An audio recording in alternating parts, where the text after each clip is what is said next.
The message came at 1:03 a.m. No hello, no hesitation, just, "I'm not coming back. I've met someone much better and younger than you." The second message landed 30 seconds later. Also, "I've transferred our joint savings into my account. Good luck." I stared at the phone until my reflection blurred in the black glass. Then I typed, "Sure, enjoy your new life." She took it as surrender. It wasn't.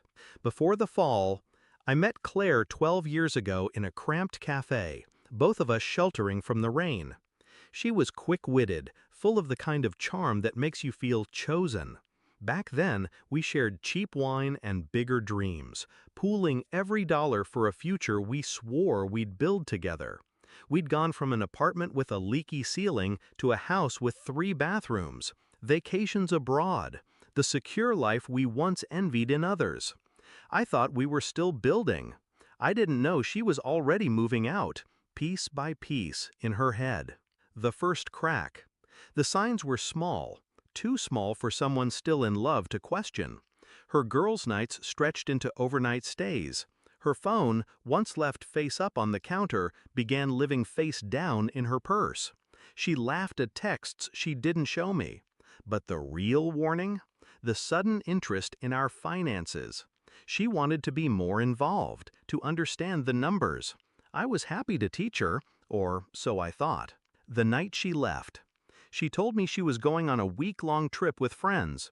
I helped carry her suitcase to the car. She kissed my cheek but didn't meet my eyes. 2 days later, the message came. The switch in my head. Shock didn't last long. Neither did anger. Claire believed she'd outplayed me. She'd moved our joint savings into her account thinking it was final. She didn't know that months earlier I'd restructured everything. Legally, that joint savings account was tied to our business, a business registered under my name alone. Every cent in it was listed as company capital. And company funds?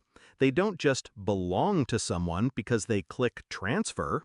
They're recoverable, and in the meantime, frozen. Step 1. The quiet lockdown.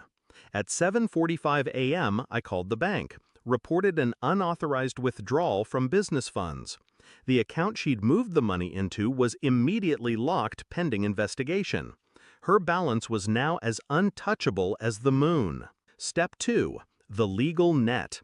Next, I called my lawyer.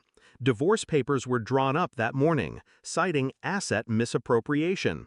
In our state, that meant I could file for an emergency injunction, preventing her from selling, moving, or spending anything we owned together. By noon, the court had approved it. Her car? Frozen. Her half of the house? Frozen. The emergency fund she thought I didn't know about? Frozen. Step 3. The public curtain drop. Claire liked appearances. She'd built her social media presence like a stage set. Glamorous photos, travel shots, perfect marriage captions. I didn't say a word publicly.